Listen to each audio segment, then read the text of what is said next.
When Robert Frost sailed with his wife and family for England in 1912, he was returning to his English literary roots, to the land of Shakespeare, Wordsworth, and Browning. Frost had at least two other reasons for moving to England: Eleanor's romantic wish to live under thatch, and his own need, as he said, to live cheap and write poetry.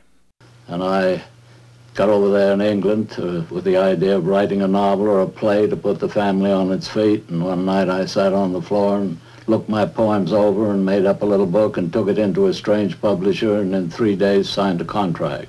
At 38, Frost had published just 14 poems in a literary career spanning 2 decades.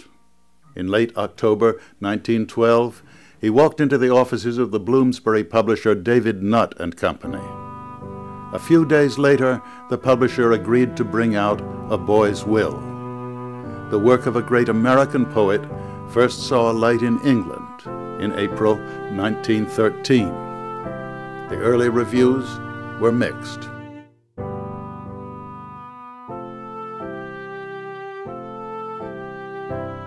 London offered Frost what had eluded him in America: recognition of his talents and a literary life.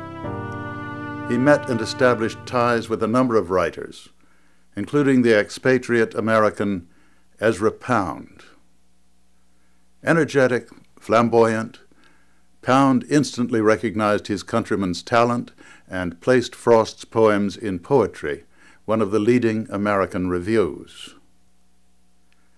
In the spring of 1914, at the urging of the poets Wilfred Gibson and Lascelles Abercrombie, Frost moved from the suburbs of London to a country cottage near the Gloucestershire border.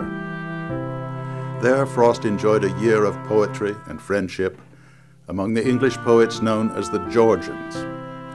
He became especially close to the writer Edward Thomas, who died in battle in 1917. During this time, Frost was preparing a second volume of verse, mainly composed of dramatic dialogues and monologues. The publication of North of Boston in 1914 would prove a major literary event, and one that would change the course of Frost's life. With the onset of World War I, Frost and Eleanor made plans to move their family back to the U.S.